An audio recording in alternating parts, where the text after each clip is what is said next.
What I like to do is use the Vaseline again and just lube up this part of the mould here and around there, just so that when you press them together they slot together nice and easily.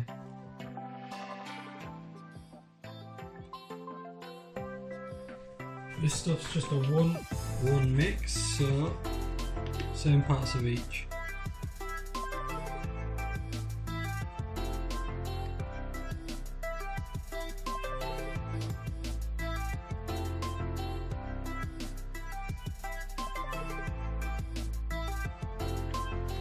Right, 3 grams in there.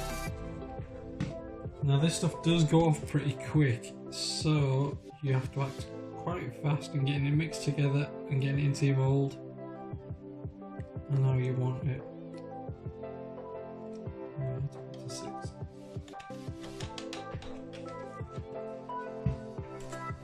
Get it mixed in there.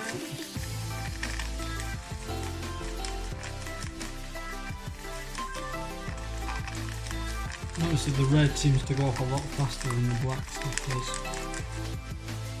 I don't know why that is exactly.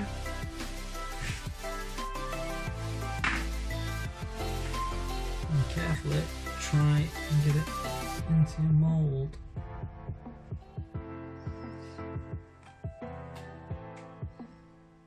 You can use the tip of it just to massage it into the little corners in your mould.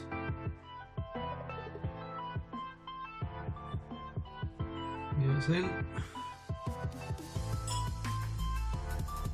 Well, there are some areas where it has bled, as you can see there, but what I'll do is I'll just get a knife or something and just carve them out and clean up the edges.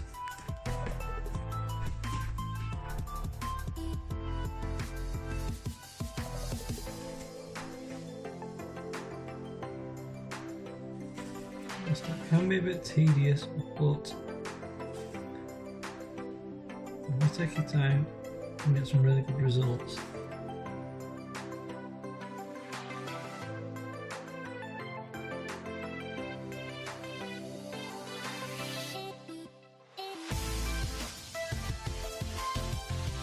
There we go. That should do. Tied it up a bit around the edges and that. I mean, there's a couple of little bits. Just trying to show you how easy it comes off. Gently scrape it down.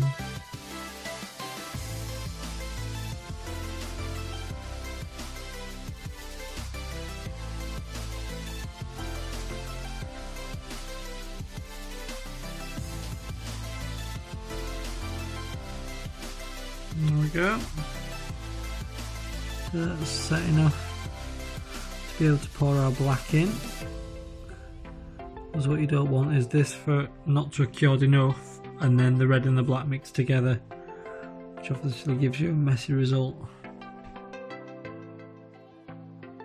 But with the black, I've noticed it's a bit hit and miss and it can dry a bit grey, so what I use is a pigment designed for fiberglass,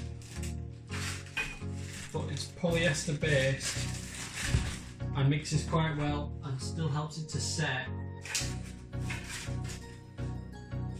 Now I have been told that if you put too much in it does affect the curing, but I'll show you how much I put in and I've never had a problem, and it almost cures perfect black as well.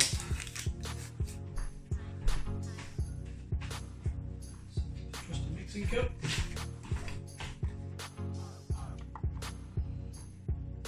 I'm blacking first.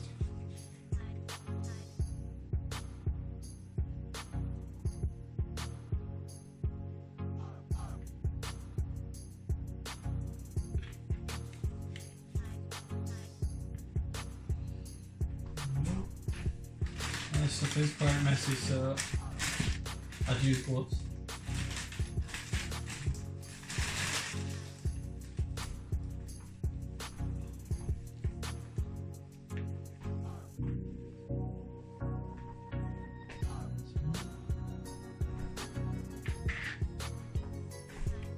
See,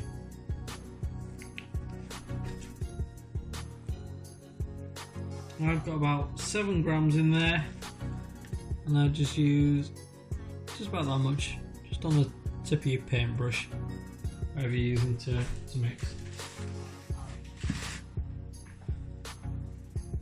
It's also key to mix it in before you put your catalyst or your hardener in there, so you can get a good mix and you've still got plenty of time to work. Otherwise, if you mix it all together, you're not going to get a good mix and it's going to start to go off too early.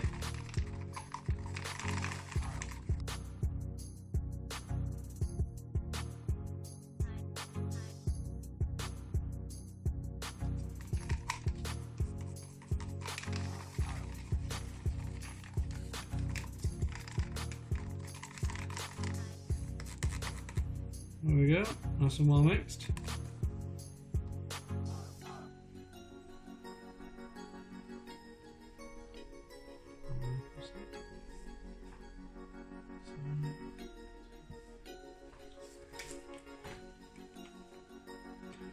I'll take that up to 14.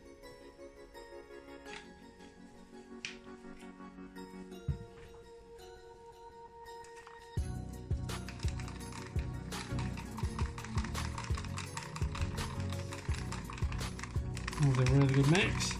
Now yeah, I've got a little bit longer with the black for some reason. This bit's the easy step.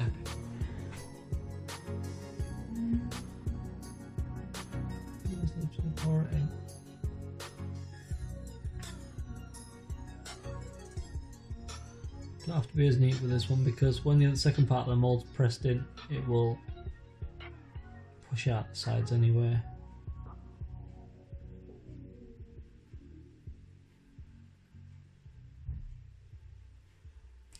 Then for our other step, what I like to do to get a nice clean mould is to put some of this on the back of where our mould will be, because if you try and push it in without putting this in, you end up with all kinds of air pockets and voids in the back of your mould where the air is trapped and you push them together. So again, just push it all in, make sure you got all your little corners and your edges.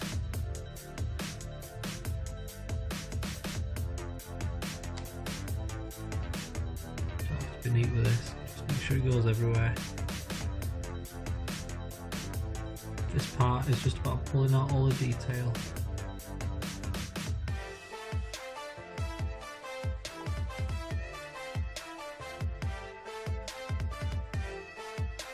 And we'll leave that for a few minutes. And once it's started to gloop a little bit, you can see that there. That now should just stick to the top, the inside of our mould, or the back should I say.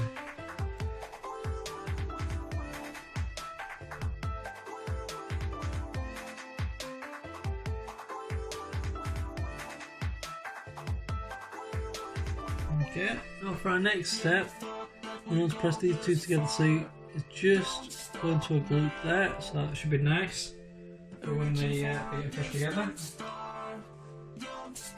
Now for this trick, I tend to put something nice and heavy on top of it once I've pressed them together, just to hold them down nice and tight. So, and that, and that, and put that on top. A bit heavier if you want.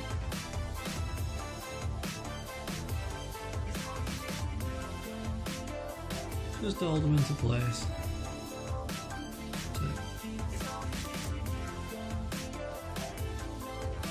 You don't want to be too heavy, it warps it. That's alright, is it?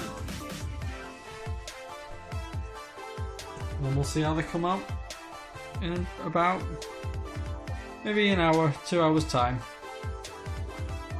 Okay, moment of truth. Let's see how these turn out. Repeat that nice and slow. There we go. Yeah, the back bit turned out fine. There we go. Show you that. All the details there. You can even see some of where the original mould to it. We'll just peel it out of there. Just part of the mould nice and gently because we don't want to risk breaking any of the badges.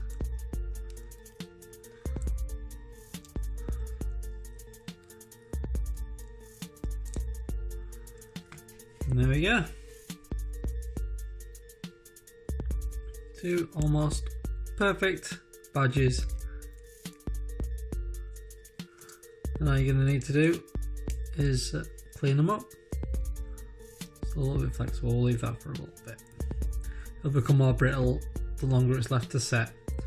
So all you'll need to do now is run a scalpel or something around it, clean it all up, and get some double-sided backing tape.